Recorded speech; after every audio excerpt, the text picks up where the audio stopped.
أعوذ بالله من الشيطان الرجيم بسم الله الرحمن الرحيم الحمد لله رب العالمين وبه نستعين وهو المعين وصلى الله على محمد وأهل بيته الطيبين الطاهرين اللهم صل على محمد وآل محمد. Alors ce soir, on va parler de la révélation du Coran.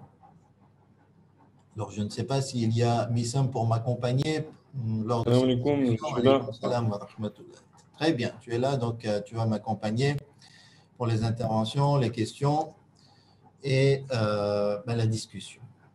Donc, je Inch'Allah. disais qu'on parlait de la révélation ou des révélations du Coran.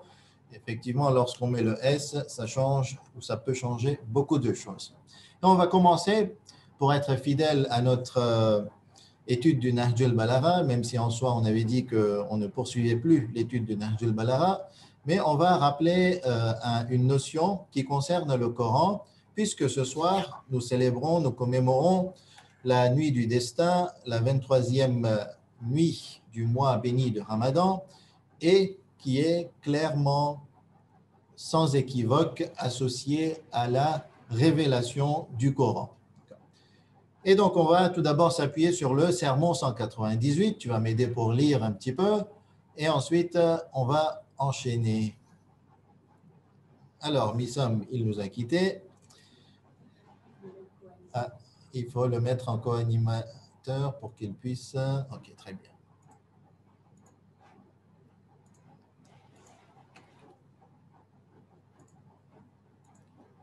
Ça y est. C'est bon, je suis là. Désolé, hein, comme il y a les enfants, des fois je coupe. Pas de souci. Alors, donc, je disais que tu vas m'aider pour lire cet extrait du sermon 198 de Voix de Moi, je l'éloquence. t'entendais, c'est toi qui m'entendais plus. Alors, Bismillahirrahmanirrahim. Puis il lui a fait descendre le livre comme lumière dont les flammes ne peuvent s'éteindre, comme lampe dont les lueurs ne meurent pas, comme mer dont les profondeurs ne peuvent être sondées, comme voie dont la direction n'égare pas, comme rayon dont la lumière ne s'obscurcit pas, comme séparateur dont les arguments ne s'affaiblissent pas, comme clarificateur dont les fondations ne peuvent être démantelées, comme cure qui ne laisse aucune peur d'être malade, comme honneur dont les soutiens ne sont pas vaincus, et comme vérité dont les assistants ne sont pas abandonnés.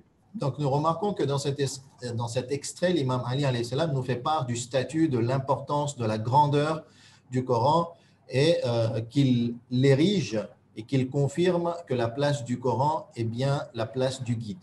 Cependant, le sujet qui nous intéresse pour ce soir, c'est le terme et l'expression que j'ai mis en rouge. Il lui a fait descendre le livre. Donc, la descente du livre, la révélation du livre, et on enchaîne avec des versets coraniques qui nous parlent aussi de inzal ou de tanzil ou de nuzul du livre. Donc on a le verset, on a les versets de la sourate Al-Qadr. Okay? Bismillah ar-Rahman ar-Rahim. Inna anzalnahu fi laylatil qadr. Donc il n'y a pas de souci, il n'y a pas de doute. Je n'ai pas ramené la traduction parce que c'est assez clair dans nos esprits. Nous avons fait descendre, nous l'avons fait descendre, okay? Durant la nuit du destin, durant la nuit du décret, durant la nuit de Qadr. Et le L apostrophe, l'article ici fait référence au Coran, au livre, à la parole de Dieu. Nous avons encore un autre verset qui est aussi très connu de la sourate Al-Baqarah, Shahru Ramadan, alladhi unzila fihi al-Qur'an. Okay? Donc là aussi, on n'a pas besoin de traduction. Le mois de Ramadan, durant lequel le Coran a été révélé, le Coran a été descendu, le Coran a été envoyé. Enfin, nous avons le verset de la sourate Ad-Dukhan 44, Inna anzalnahu fi laylatin mubarakah. Donc sans aucune sans équivoque, sans souci, avec certitude, vraisemblablement, nous l'avons fait descendre durant une nuit bénie. Et donc, le terme que j'ai mis en rouge s'agit du terme anzalna, inzal, qui vient de la racine arabe nazala, nuzul. Et donc, la question qui se pose, c'est que comprenons-nous par le terme nazala, nuzul, descente. Lorsqu'on parle de la descente du Coran, qu'est-ce que l'on comprend? Qu'est-ce qui apparaît dans l'esprit? Le Coran était révélé au prophète, c'est arrivé. Donc, c'est arrivé au prophète, mais on comprend qu'il y a déplacement du Coran d'un endroit élevé vers un endroit moins élevé. Et c'est là qu'on parle de descente. D'accord? C'est le terme quand on parle de descendre, de faire descendre, ben c'est cette transposition que l'on fait, ce déplacement que l'on fait d'un endroit élevé à un endroit plus bas, à un endroit moins élevé. Et lorsqu'on parle du Coran, donc, est-ce que l'on parle de la descente, c'est-à-dire du déplacement du Coran d'un endroit vers un autre endroit? Okay. Logiquement, avec beaucoup de recul, on va se dire que non, lorsqu'on parle d'une chose qui est abstraite, on ne parle pas du Coran en tant que livre, en tant que texte, en tant que mot, mais en tant que réalité, en tant que sens. On va parler, on va dire, ce qui concerne le monde métaphysique. D'accord? Donc, il n'y a pas de déplacement d'un endroit à un autre. Peut-être qu'auparavant, lorsqu'ils n'avaient pas découvert tous ces secrets de l'univers, certains s'imaginaient que le Coran a été transposé d'un endroit dans l'univers jusqu'à un autre endroit, et c'est ce qui a fait utiliser le terme descendre. Mais je pense que de nos jours, cette affaire, elle est réglée et que l'on considère cette descente comme un processus métaphysique. Voilà. Avançons. Alors, concernant cette descente du Coran qui est, on va dire, manifestée par le terme révélation. Okay? On parle plutôt de révélation que de descente du Coran, même si lorsqu'on utilise la traduction littérale de nazala, c'est descendre, et anzala, c'est faire descendre. Alors, de nos jours, de façon contemporaine, nous avons de multitudes d'études, surtout au XXe et XXIe siècle. Énormément d'études, surtout en Occident, se sont développées autour du thème de la révélation. Et, je dirais, malheureusement, le public musulman ne se sent pas concerné. D'ailleurs, rien que le sujet de ce soir ne sera pas, à mon avis, un sujet palpitant. Okay? Je ne sais pas, c'est cette sensation que j'ai, c'est cette sensation que j'avais aussi même avant de rentrer dans la Hawza, et lorsqu'on abordait cette question de la révélation, je ne trouvais pas cette question très palpitante. Pourquoi, Missam, ce n'est pas un sujet qui attire? Pourtant, les études sont vastes. Je vais faire part de ces études et ensuite tu me diras pourquoi ce n'est pas palpitant en quelques mots. Alors, il y a des études qui sont liées à la nature, à la réalité, au processus de la révélation entre le divin et le prophète. Okay? Et ces études sont de différentes approches religieuses, interreligieuses, islamiques, mais aussi profanes, académiques, c'est-à-dire qui ne prend pas en compte les réalités de la religion ou les principes et les bases de la religion. Nous avons aussi des études qui sont liées au type de révélation et combien de sortes différentes de révélations nous avons. Les différentes variantes de la récitation coranique. Je ne sais pas si vous savez, mais à l'époque des imams, il y avait une bonne vingtaine de récitations et variantes de la récitation coranique qui étaient sur le marché. Et il y en avait 7 qui se sont distinguées. Et de nos jours, ces 7 existent, mais à très moindre mesure, uniquement dans des cercles d'études, on va dire, ou des cercles très fermés, même si vous avez dans le monde 2 à 3 variantes qui existent de façon assez célèbre, surtout au Maghreb et en Maroc. Au Maroc, on utilise ou on récite une variante qui est différente de celle qui est utilisée dans le monde oriental islamique. Okay? Entre Là, tu parles bien de la manière de réciter, c'est ça? la prononciation. Ah, ok. Exactement. La manière de réciter dans la prononciation. Et même des fois, la variante nous vient dans la prononciation, c'est-à-dire qu'il y a déformation du mot, hein, et donc légère déformation du sens aussi. Par exemple, Maliki yawmiddin, Malaka yawmiddin, Malaka yawmiddin. D'accord? Ou Malika Yawmiddin. Donc, il y a Malik, Malik ou Malaka.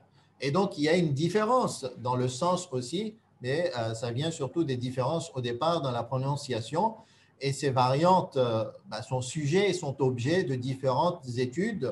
Malheureusement, le public musulman en général n'est pas très intéressé par ce type d'études. Il y a aussi toute l'étude qui concerne la mise en écrit, la recension, la transmission, la fixation du texte coranique, puisque aujourd'hui, lorsque nous lisons le texte coranique dans ce Coran, on va dire qui est figé maintenant pour nous, il y a eu quand même des étapes jusqu'à ce qu'il y ait eu cette fixation du livre coranique.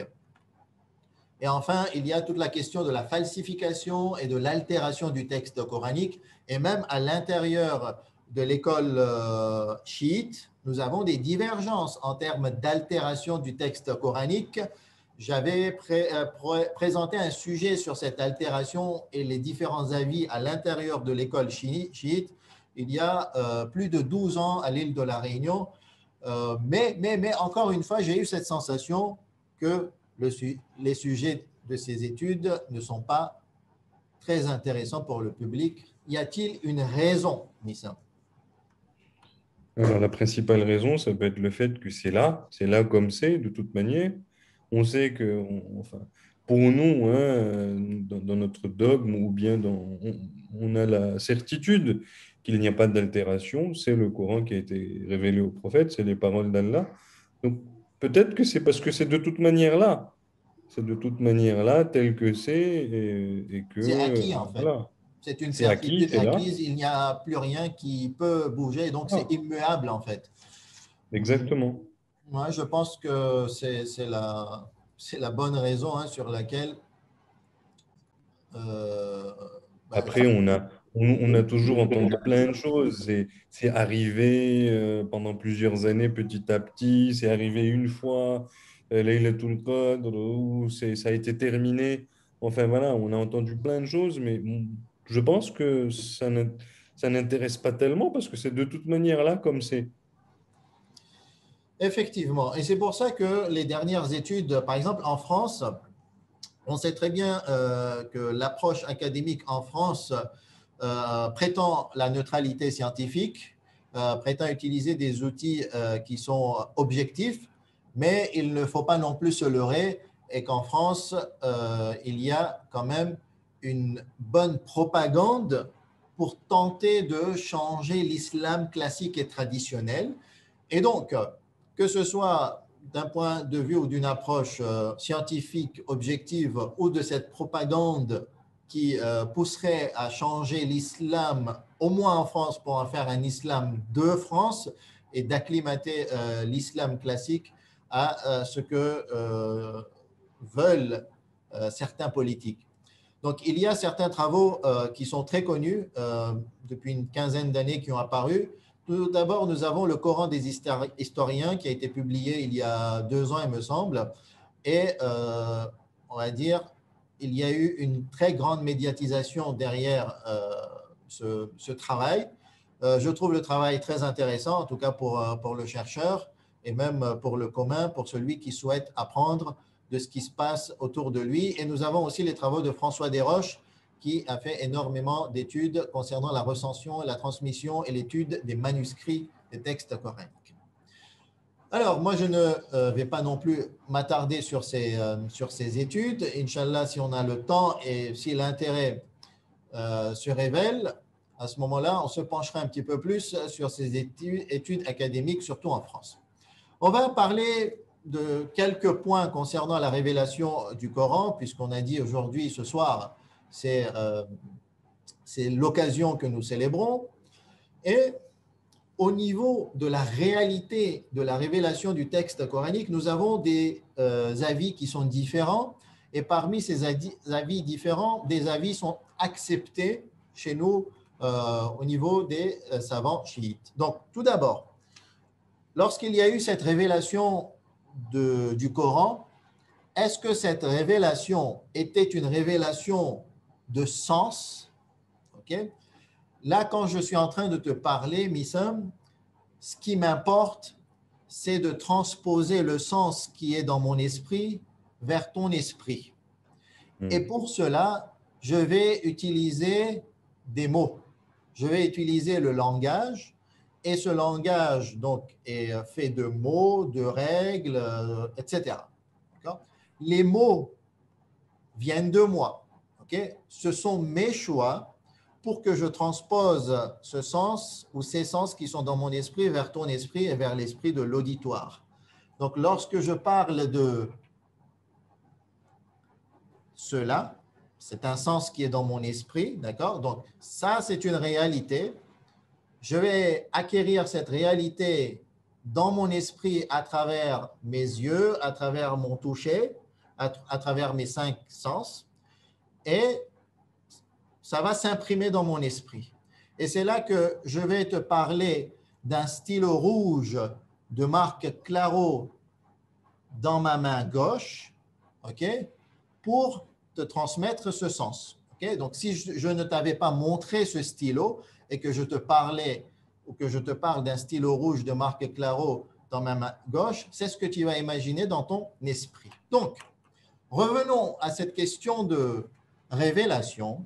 Lorsque Dieu a voulu révéler le Coran aux prophètes, est-ce que cette révélation s'est faite uniquement par les sens et donc c'était une transposition métaphysique sans aucun mot et que c'est ensuite le prophète qui a utilisé ses propres mots pour extérioriser ses sens et ensuite les compagnons ont écrit et ces mots sont devenus le Coran.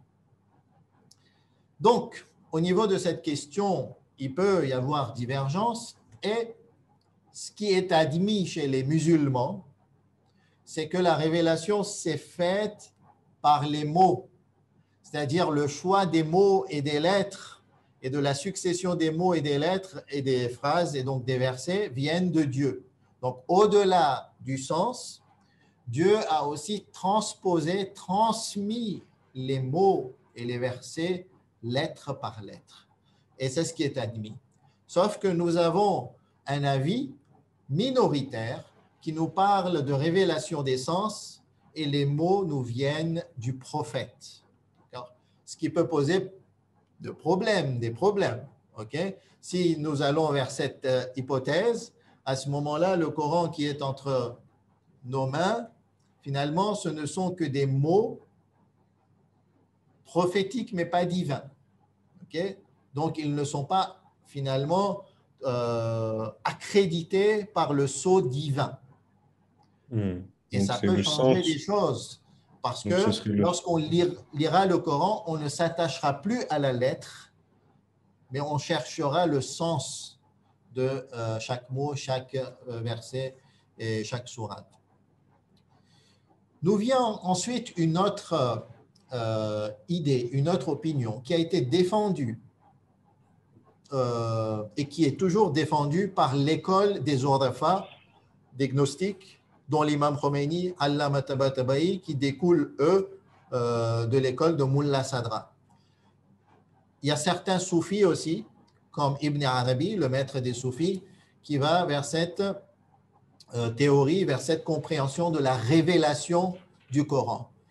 Donc, ils disent que lorsque Dieu a révélé Anzala, Nazzala, le Coran, c'est qu'il a manifesté, il a transposé, il a transmis la réalité existentielle coranique au prophète. Okay? Je ne souhaite pas aller en profondeur puisque c'est une opinion qui nécessite des bases gnostiques au niveau du irfan ou au niveau du soufisme, et cela demande donc des notions qui sont assez complexes, et cela m'aurait demandé des introductions assez longues. Donc, je vais me suffire par dire que ici, la révélation signifie cette manifestation, cette transmission métaphysique de la réalité existentielle du Coran vers le prophète. Et on passe maintenant à ce quatrième sens qui a été défendu, proposé, théorisé, défendu par Abdul Karim Soroush. Et donc, cette opinion a été objet de maintes controverses et polémiques et n'est pas acceptée dans le milieu des musulmans et encore moins des chiites. Et cette opinion dit que le Coran et la réalité du Coran est une expérience spirituelle suprême du prophète. Le prophète étant un être extraordinaire, élevé de façon suprême dans sa spiritualité, et lorsqu'il s'élevait dans sa spiritualité, cela c'était par moments, il avait accès à des réalités durant ses extases spirituelles, durant ses expériences spirituelles suprêmes. Et lorsqu'il avait accès à ces réalités, il accueillait cette réalité dans son esprit, dans son cœur, et que finalement, il va traduire ces réalités à travers des mots, et c'est ce qui va devenir le Coran. Et donc, finalement, ici, on perd la source divine du Coran, même si Abdul Karim Soroush peut dire que non, lorsque le prophète avait la fenêtre ou la porte ouverte devant la réalité via son expérience spirituelle, c'était cette forme de réalité divine. Mais, ça reste subjectif à la personnalité du prophète, à l'expérience du prophète. Et donc, ce sont des points intéressants à savoir pour mettre dans notre grand puzzle pour la compréhension de ces sujets ou des sujets des sciences coraniques. Et donc, la première opinion est acceptée, c'est la célèbre, c'est celle que tu crois, mes sœurs, et c'est celle que tu as cru et que nous avons cru depuis notre naissance de génération en génération. La seconde n'est pas acceptée. La troisième est acceptée par l'école des Urafa. Et enfin, la quatrième n'est pas acceptée. On avance. Tu nous as parlé, Missam, que il y a quelque temps, tu avais entendu parler de ces révélations en un seul coup, en une seule fois, et des révélations au fur et à mesure en fonction des événements. Et donc, il peut y avoir différents types de révélations. Et d'ailleurs, il y a une question, une problématique qui se pose, c'est que quand est-ce que le prophète a été officiellement missionné de la mission de la prophétie? C'est le Laylatul Mab'ath, que nous, en tant que croyants, on connaît comme Laylatul Ma'raj. Okay? C'est deux événements différents. Et quand est-ce que le Laylatul Mab'ath ou quand est-ce que le Mab'ath? C'est quelle date? Vous vous souvenez? 27 Rajab. Ahsant. 27 Rajab. Et donc, qu'est-ce qui s'est passé durant cet événement de la prophétie? Qu'est-ce qui est connu? Ce qui est connu, c'est que l'ange Gabriel a fait apparition au prophète et qu'il lui a demandé de lire certains versets et qui sont les versets de la sourate Al-Alaq, Bismillah ar-Rahman ar-Rahim, Iqra, Bismi Rabbikal, Alladhi Khalaq. Alors, il y a une contradiction sur le fait que le Coran a été révélé durant le mois de Ramadan. Laylatul Qadr. Et de l'autre côté, nous avons la révélation des premiers versets coraniques durant le Mab'ath, qui est le 27 Rajab. Comment traiter cette incohérence, cette contradiction? Et donc, c'est là qu'on reviendra sur ces versets ensuite. On a plusieurs opinions. Mais avant de vous faire part de ces opinions, l'opinion qui dit qu'il y a eu révélation par étapes, ok, elle s'est faite, on va dire, par différentes étapes. Comment le processus de révélation s'est procédé de Dieu jusqu'au prophète, jusqu'à nous? Donc, au tout départ, il y a eu la réalité du Coran qui s'est établie dans le Lawh al-Mahfouz. Ensuite, on parle de différentes réalités entre al-Kitab et Al-Kitab al-Maknoun, mais certains disent que c'est exactement le même statut, la même station. Ensuite, il y a eu une descente de cette réalité vers le monde des anges et du monde des anges vers l'esprit du prophète. Et de l'esprit du prophète, il y a eu la transmission orale et la mise en écrit par les compagnons et cette transmission à travers les époques. Ces étapes, c'est ce que tu crois, Missam, d'accord? C'est-à-dire que dogmatiquement parlant, tu vas croire cela parce que les savants nous ont proposé cette compréhension du Coran et c'est ce qui est admis de façon classique. Venons-en maintenant à cette divergence entre la première révélation durant Rajab ou la révélation durant la nuit du destin, et les savants nous ont proposé donc plusieurs avis pour résoudre cette contradiction. Tout d'abord, certains nous disent qu'il y a eu deux types de révélations. Okay? C'est-à-dire qu'il y a eu une seule révélation du Coran et c'est la réalité existentielle qui a été révélée au prophète, et cela s'est fait durant Laylatul Qadr. Et de l'autre côté, il y a une révélation au fur et à mesure des événements, et c'est là que officiellement, lorsqu'il y a eu cette révélation apparente, matérielle, non abstraite, non métaphysique, c'est là que la prophétie a commencé, et donc c'était la première révélation qui s'était réalisée en Rajab pour la prophétie. Donc, ce qui voudrait dire il aurait reçu en une fois pendant un Ramzan, Laylatul Qadr, et ensuite, donc il a gardé tout ça pour lui, et ensuite ça a commencé selon les événements, ça s'est fait selon les événements, et ça a commencé en Rajab, c'est ça? Exactement, voilà. Et lorsqu'il a accueilli la réalité du Coran, ce n'est pas accueillir verset par verset, ce n'est pas accueillir les détails, c'est accueillir cette réalité qui est indivisible. Ok? Lorsque, Missam, je te parle de la notion d'amour, la notion d'amour est une notion abstraite. Ok? Et l'amour, lorsque tu la conçois dans son sens absolu, dans sa réalité sans limite, c'est une notion qui est indivisible. L'amour, ce n'est pas la bienveillance. L'amour, ce n'est pas la solidarité et l'amitié uniquement. L'amour, ce n'est pas l'empathie. Tu vois, c'est une réalité qui est indivisible que tu ne peux concevoir dans ses détails. Donc, lorsque le prophète a reçu cette réalité existentielle du Coran, elle était une réalité indivisible. C'est pas on va dire, c'est pas morcelé, c'est pas tout le puzzle en même temps. C'est pas comme ça qu'il faut concevoir.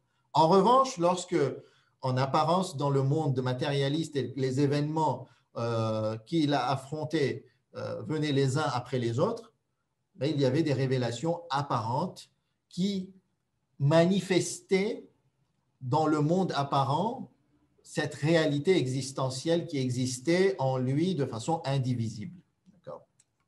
Donc, il y a, on va dire, deux étapes, ou plutôt deux dimensions de révélation, et donc deux révélations différentes. D'autres disent que la sourate Al-Alaq, lorsqu'elle a été manifestée, révélée au prophète pour la prophétie le 27 Rajab ou Rabi'ul Awwal, il y a encore d'autres dates pour la prophétie, on parle aussi Rabi'ul Awwal, mais disons que nous, on considérera uniquement le 27 Rajab, au moins pour cette discussion, et ils disent que cette révélation n'était pas une révélation en termes de révélation coranique, c'était une révélation d'enseignement.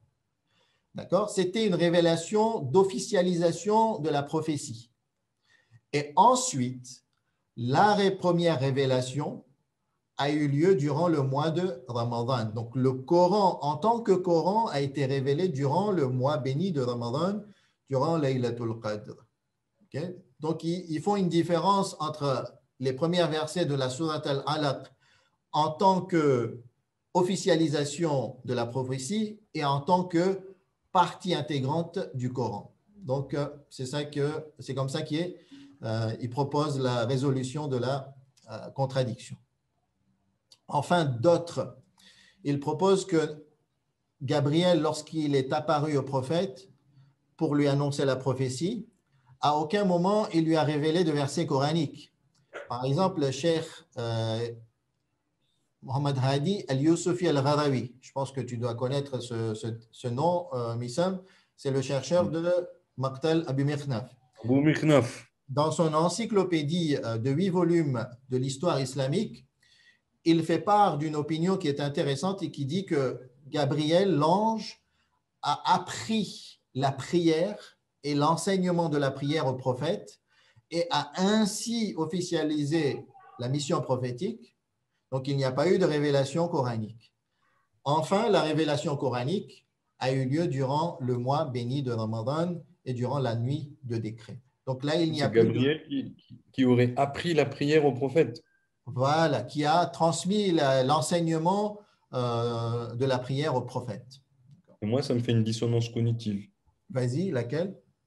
Il peut pas, moi, je n'arrive pas à concevoir que ce soit Gabriel qui ait appris la prière au prophète. Le prophète, c'est le prophète même de Gabriel. Donc, D'accord. pour moi, non, il était venu avec tout et il était là pour ça. Enfin, c'est selon ma conception et ce dont quoi moi j'ai été imprégné depuis mon enfance. Effectivement, c'est une bonne remarque.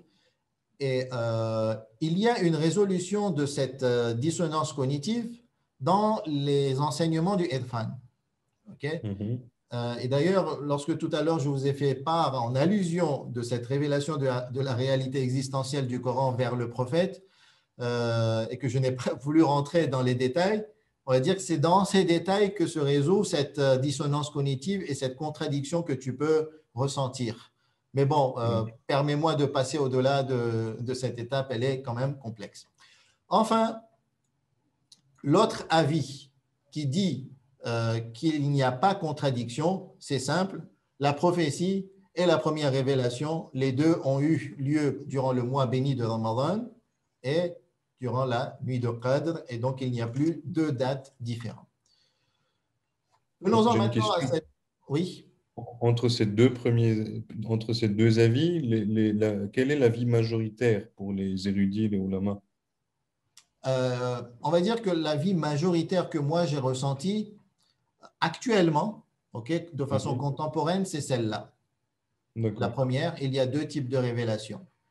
Et ensuite, en deuxième, on peut voir la seconde avec différentes interprétations. Mhm. Voilà Merci. ce que moi je ressens, même si je n'ai pas eu de statistiques précises. Mhm. Enfin, venons-en à ce dernier point qui nous parle de révélation en une seule fois. Okay? On a dit que c'était un avis de façon contemporaine ou à l'heure actuelle très accepté et qui a été défendu par Allama Tabatabai et qui est considéré maintenant comme très admis et célèbre dans le milieu chiite. Et il dit que le prophète donc a eu deux types de révélations. Celle qui est venue au fur et à mesure en fonction des événements, c'est clair, il n'y a pas de doute, hein, tout le monde l'accepte. Sauf que il y a eu une autre révélation et c'était en une seule fois, en un seul coup. Et elle se base sur différentes preuves. Et une des preuves importantes pour lui, c'est la différence entre l'utilisation du terme tanzil et l'utilisation du terme inzal. Donc, lorsqu'il y a le terme inzal ou anzala, c'est envoyer le Coran en une seule fois. Et lorsqu'on parle de tanzil ou nazzala, c'est envoyer le Coran, révéler le Coran petit à petit, de façon morcelée. D'accord. Et d'ailleurs, si on revient sur les versets que je vous ai fait part ici, regardez le premier verset. On n'a pas besoin d'aller voir les traductions, hein, puisque tout se joue au niveau de l'interprétation des termes arabes.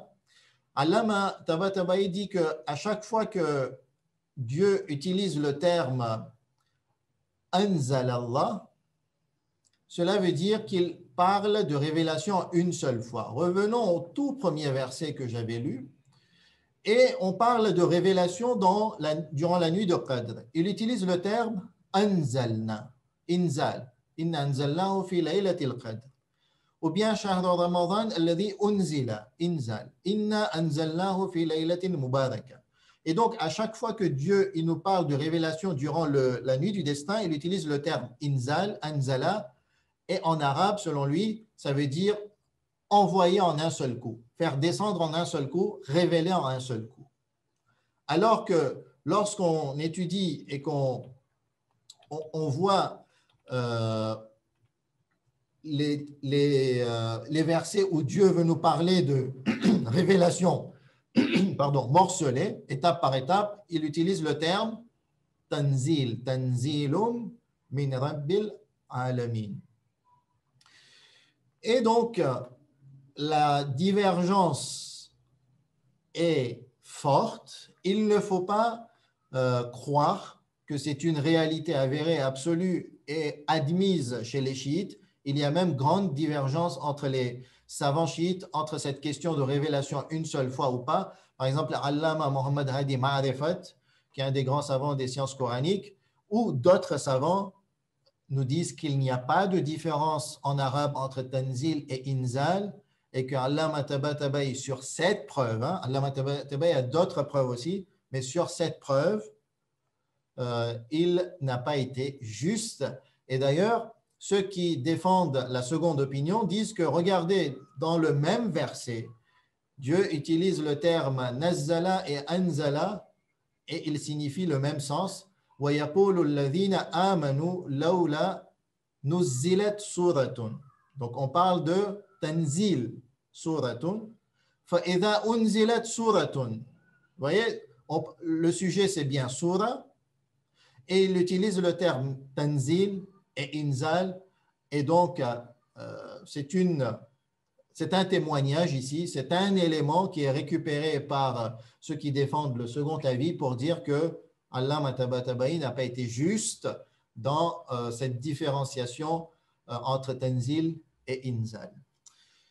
Voilà donc quelques points que je voulais vous faire part concernant la révélation coranique. Certes, c'était des points peut-être pas très construits, pas très liés les uns aux autres, mais cela peut nous servir pour se poser des questions, pour aller en profondeur concernant la compréhension de ce phénomène de la révélation, même si Missam a admis que ce thème n'est pas très palpitant, n'est pas très intéressant, parce que pour nous les musulmans, c'est un thème qui est acquis, qui est immuable et qui n'est sujet à aucun doute, et donc il n'y a pas de recherche à faire, puisque cette Non seulement, raison de la révélation n'existe pas.